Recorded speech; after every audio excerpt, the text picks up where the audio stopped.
Hi, everyone, and thanks, Pete, for joining us today on the podcast. First, I would like to ask you, for the people that are listening to us or watching us, could you explain what Alpaca Finance is doing? Sure. And if you could dive in a little bit more detail about the institutional product that you guys are building, and do you feel like if there's DeFi application that will also start spinning off their own institutional product? For sure. Yeah. So Alpaca Finance is categorized as a lending protocol, but what we focus on is leverage yield farming, so generating yield with leverage. So users of our protocol do one of two things for the most part. One is either provide assets to lending pool and they receive yield based on utilization. On the other side, it is yield farming, which I'm sure people are aware of the term, and they can use leverage if they like, and they borrow from those pools. So we are classified as a lending protocol, but unlike like an Aave or Compound, you can't take or borrow assets and move them off the platform. It's only used throughout the workflow to add leverage to your position. So we've been in the market since March of last year. We operate on BSC and Phantom, and we've held like really solid TVL even through a bear market. Like we're leaps and bounds like number one in this vertical, and we service everyone from retail to institutional clients. On the I say institutional product side of things, so one product we have rolled it out sort of March, April, and we continue to make it better is effectively a delta neutral, automated delta neutral position. So a lot of institutions that use us are delta neutral funds, and they will yield farm and then hedge out the exposure, let's say to ETH or BNB on a centralized exchange. And we rolled out a product that does that automatically with called like standard leverage or also increased leverage. And we do all the auto rebalancing, repurchasing, and everything. So I think that was a product that was definitely a spin-off of what we got feedback from the market that they were doing. And then in the future, I think generally for the DeFi market, you're going to see a lot more, I would say, fixed rate protocols coming to market. So fixed rate on stable coins. I would argue as well, you'll see protocols that tranche yield sources. So basically like risk-weighted returns. And we're seeing a lot more of that now. If anyone kind of is watching what's happening in the Arbitrum ecosystem, which I do think is probably the most, I'd say, financially advanced, or at least kind of pushing the envelope of what DeFi is. You're seeing a lot more of these automated delta neutral positions. You're seeing more options, a lot more advancement past just what we saw in the call like DeFi 1.0 or maybe even 2.0. Interesting. So, Pete, when I hear the words leverage and institution, what comes to my mind is regulations. Can you tell us where do we stand in terms of regulations at the moment, and specifically maybe stablecoins or the DeFi protocols in general? What are the impacts of upcoming future regulations for us? So generally at the moment, we sit outside formal regulations, albeit I don't think it'll be like that forever. For like regulators all around the world, I think the number one thing to firstly control is issuance of stablecoins. It's named different in different jurisdictions, but it's like Europe under MiCA or upcoming regs in the States. But I think that's the main thing they want to call it control.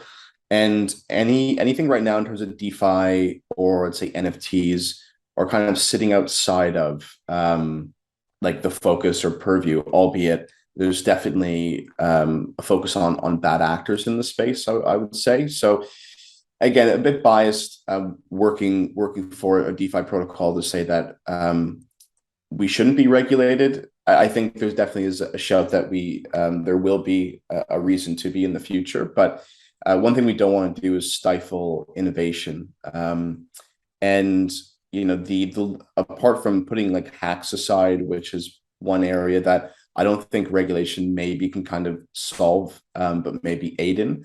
like the largest risks or downfalls of retail have been these, centralized entities like the Celsius and Voyagers of the world, which have done, I'd say, a lot of damage to the space. So I would almost argue that if we're looking at regulation, then potentially that is the right avenue to start, because like as you guys know, like in any sort of financial, especially fintech company, if you custody the assets as a company and you can control those assets, then there is a overarching regulatory mandate you fit under.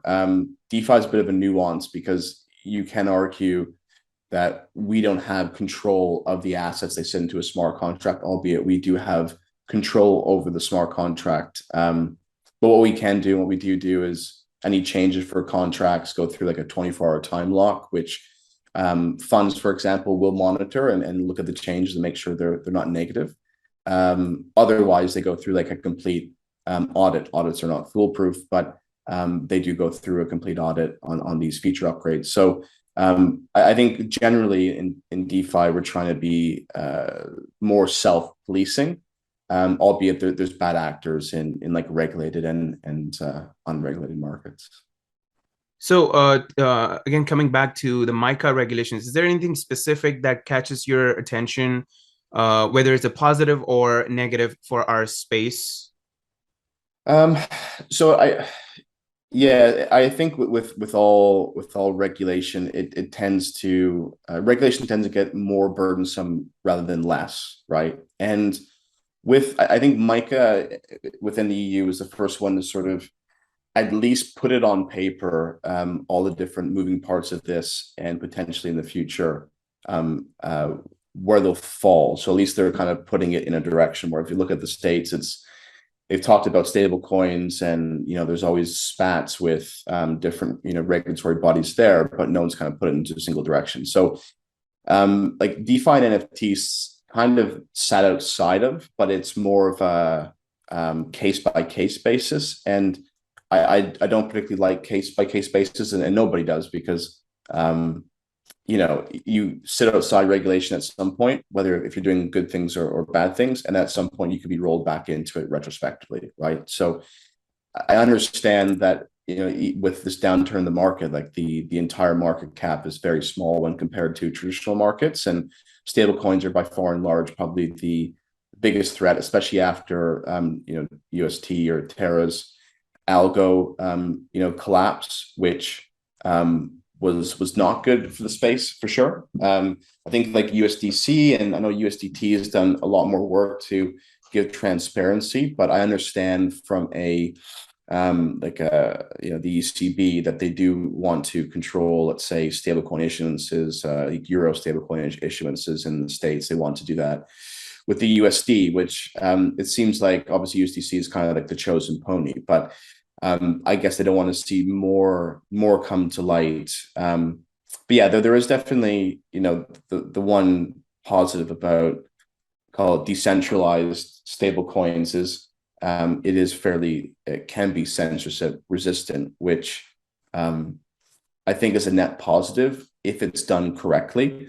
But I understand with MiCA and other regulators that why they want to control stablecoin issuances, and then the rest are sort of just like a future tack on to a bill or to regulations.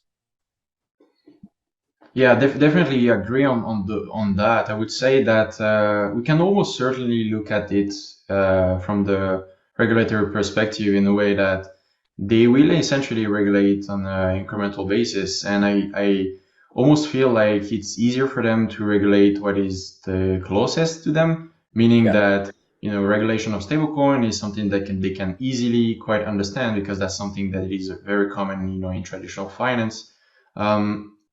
But a quick question segue would be essentially, what would be the next area that you feel like will be or can be regulated? Not DeFi, as we see that DeFi certainly and for the best regulate itself, or at least policy itself. What would you think would be the kind of the next area that they would not necessarily provide coercive regulation or policies, but maybe they can provide clarity on. What would be your opinion on that?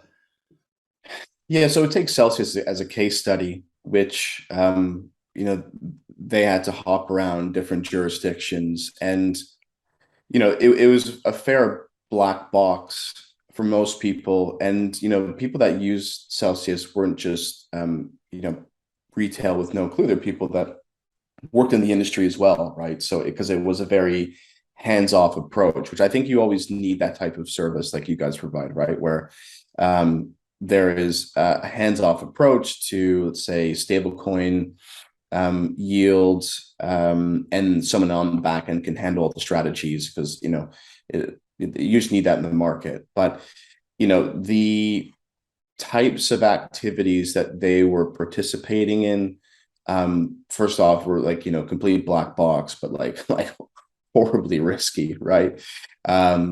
So I would think that if you are handling client funds and you're able to rehypothecate or loan out or whatever it is, those funds, and that's sort of a natural step, because it does fall into, prior to crypto, I worked in fintech, and when fintech regs were kind of being wrapped around, like one of the questions of the regulator was, do you hold and control client funds? And the answer was obviously yes. Then at that point, you can fall into whatever regulation is kind of there already. Like DeFi and crypto is like horribly nuanced, right? Especially with, I'm sure, the strategies that you run, trying to explain it to somebody, it'd be just like speaking a different language coming from like a traditional finance setting. That saying, a lot of people that are now entering the market come from a traditional finance background, or taking techniques and practices they learned there and applying to this market, because there is a lot of crossover. But yeah, I think I understand the protection of retail, again, because it is nuanced, and you're giving your money over to a company, and you don't have control, because if they shut off withdrawals, then you're pooched until it kind of gets settled. So I would expect that to be next, albeit I don't think it's a huge sector of the market. I think NFTs, depending on kind of the growth of that sector, which is primarily speculative, to be fair, could be one. But yeah, it's almost more akin to like trading cards than it is DeFi when you look at like lending, borrowing, and leverage, which is all sort of regulated activity in a normal sense. So yeah, I expect them to go after, as you kind of mentioned, like maybe the biggest market, and try to wrap something around that. But I do hope that it isn't overburdensome, that they take more of a wait and see approach, because I think most companies, including ours, if there was clear regulation that would allow all of our users to continue to use the platform, and it gave them a sense of comfort, then we wouldn't be adverse to it. But at the moment, that doesn't exist. Right on. Yep. So shifting gears a little bit over here, in one of your recent newsletters, we read about ReFi, which is regenerative finance. Can you tell us a bit about what ReFi is, and how is it different from DeFi? And do we really need decentralized component for every financial application? Sure.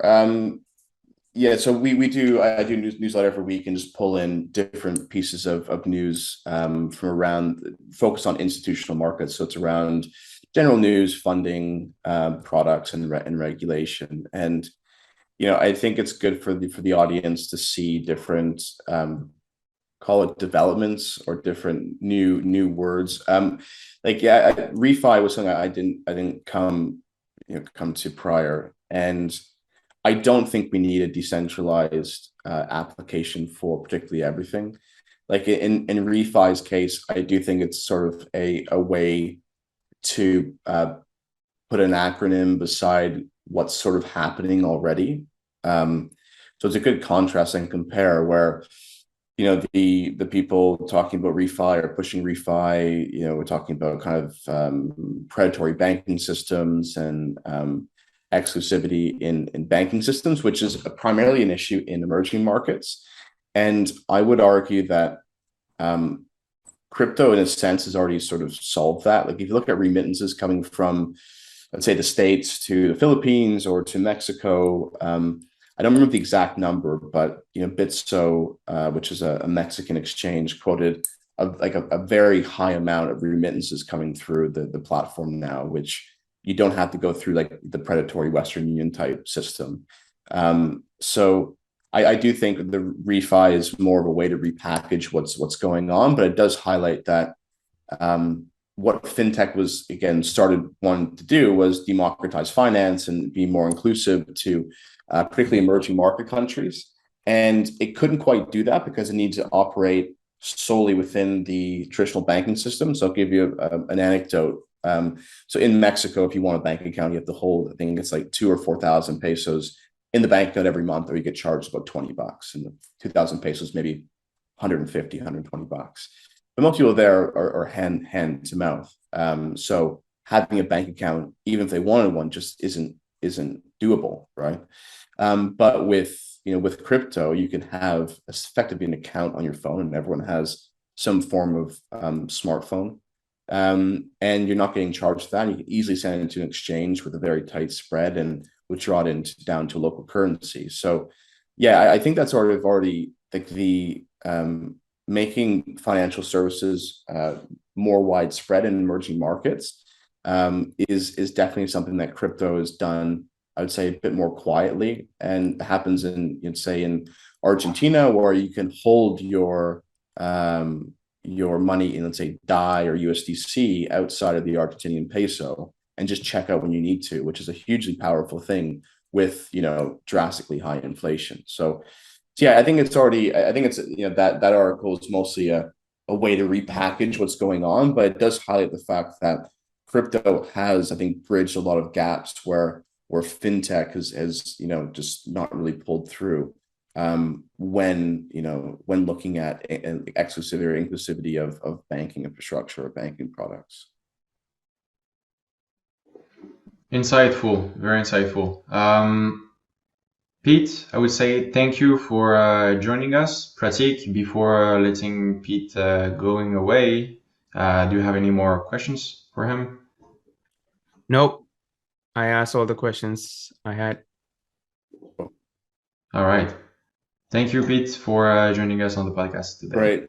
Thanks, guys. Thanks for having me. Maybe I should just mention one last thing. Is your newsletter is great. We've subscribed to it, and Jerome and we internally discuss sometimes something that pops up in your newsletters. So definitely a good read. Yeah, well, thanks.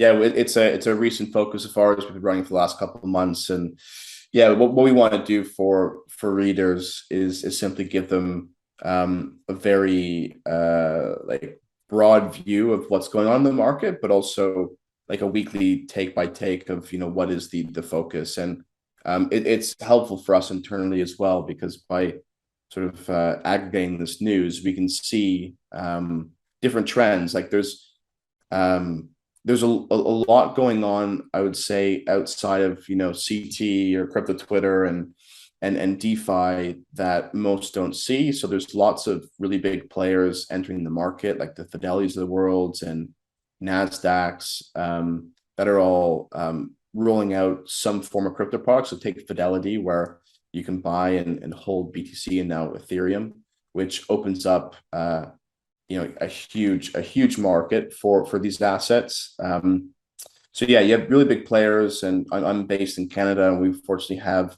let's say, ETFs. So you have those open up, give access through RRSPs and different sort of like just normal banking like investment products. So we're all trending in the right direction of, I would say, mass adoption. And you'll see likely this week some more movements from Polygon, which their BD team has done incredibly, where JP Morgan using Polygon just did like the first like DeFi transaction settlement. So yeah, there's a lot going on, even in a not so hot market. Really big companies are entering the space in a big way, and they're also opening up gateways to like the actual retail opportunity at hand. So yeah, we'll continue that. And, if anyone, wants to read, we post that on our Medium account every week. Amazing. Yep. We'll put a link to your newsletter as well in the description of the video. Perfect. So, thanks for joining us. All right. Thanks, everyone. Thanks, Pete. Bye. Bye-bye.